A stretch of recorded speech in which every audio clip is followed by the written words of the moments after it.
few warm-up sets with the slingshot. And just in case you're wondering, they got different kinds of slingshots. I'll just briefly cover them.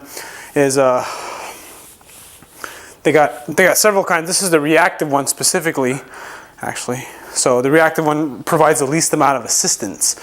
And I think if I had a choice, I would have gotten the red one because it provides more assistance and I could do more weight and overload more. But at the same time, it's kind of cool that I got the blue one because it's called the reactive one. Is lighter, less assistance. So it makes it so I don't do more than I probably should because I really want to overload. I love overloading. It's always fun. Like doing rack pulls, partial rep deadlifts. Just something about moving more weight than you normally can because of assistance or partial range is fun. But one thing I'll note about this, I've used this probably the second time I've used it, I think maybe third time, is that you have to make sure that you pinch your shoulder blades tight. I mean, you already know that when you bench, you need to pinch your shoulder blades tight and lock up really good. But a lot of the time, with this even more because it's going to want to pull you forward because it works almost like a bench shirt, or so I've heard based on how it looks. I've never actually used a bench shirt. Getting used to pausing because I know you need to pause when you power lift for the bench competition. And I'm going to mix it up between pause benching and just standard reps. I think my goal today is I'd like to do my official 1RM for multiple reps, maybe 5 or 6 repetitions with standard repetitions, no pausing. Because right now, my official 1 rep max is 295, and I can't do more than that right now. I probably could do 300, but you know, I've always had some shoulder problems that come and go, and every time I get close to having like a rotator cuff issue or some funky feeling in my AC joint, I always back off because I want to keep training, because if you're hurt, you can't train, and it really sucks. So it feels good. I like how this, I mean, just like any training tool, like a belt, knee wraps, knee sleeves, elbows, stuff, I mean, you have to learn how to use it and get comfortable with it, because a lot of the time, when my wife used it for the first time, it was a little uncomfortable, and it made benching harder. It made benching harder because she's not used to pinching everything back, really digging those elbows tighter in, and then using her more tricep and chest. She was using a lot more shoulders and chest. So, you know, if you ever see anyone flare their elbows out in push-ups, you know they're not very strong because they can't keep their shoulder blades back. It almost feels like it helps improve internal rotation, especially if you have really good bench press form and you know how to do bench press really well.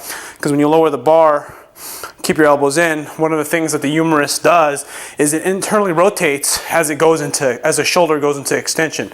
This is extension of the shoulder.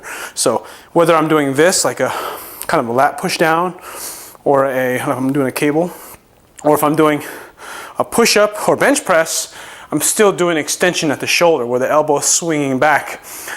And one thing to remember that happens when you bench more weight, or you know, you are doing lots of reps, or you get tired, is what happens is if you have tightness in the internal rotators, or you're lacking that range of motion, what will happen is you'll dump force and you'll dump it through your shoulder, which will lead to some shoulder problems down the road.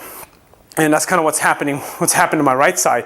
So typically, and just to kind of give you an example of what internal rotation is, all it is this: putting your hand behind your back. This is actually internal rotation with adduction. So because I'm using the slingshot, what it's doing, or what I feel like it's doing, is making me kind of stay tight and force this internal rotation in the shoulder. So which interestingly enough, I'm doing this, I'm like, that usually hurts a little bit, or it's really stiff, and for whatever reason it's not. And I'm guessing using the slingshot's helping with forcing that back really good. And if you don't follow any of Kelly Starrett's stuff, you should look up some of this stuff. If you ever have a shoulder problem, a lot has to do with not having enough internal or external rotation, or a combination of both. Because a lot of the time when you're going into flexion, or when you're pressing forward, what's supposed to happen is you're supposed to be able to keep that shoulder in the socket, and the internal and external rotators do that. I know that you've heard that probably if you have shoulder problems, it means you have weakness in your rotator cuff, or you have a torn rotator cuff, or inflamed rotator cuff, or you have shoulder impingement, or some sort of irritation. And you can do some exercises like this or like this. A lot of that stuff is true, and it does help. But also, more often than not, you're just lacking the system control. Like, you don't know how to navigate, or your body doesn't know how to navigate. Now, when you're doing push-ups for light weight, your body can dump force and it'll be fine. You'll go down to a push-up or a bench, you can dump force like this a little bit and you'll be okay. You can buffer some of that problems. But when the load gets heavy and you start to get tired, or you start to do high reps and you start to get tired, that's when you start to really kind of express poor movement more, when you are not able to when you don't have good internal and external rotation.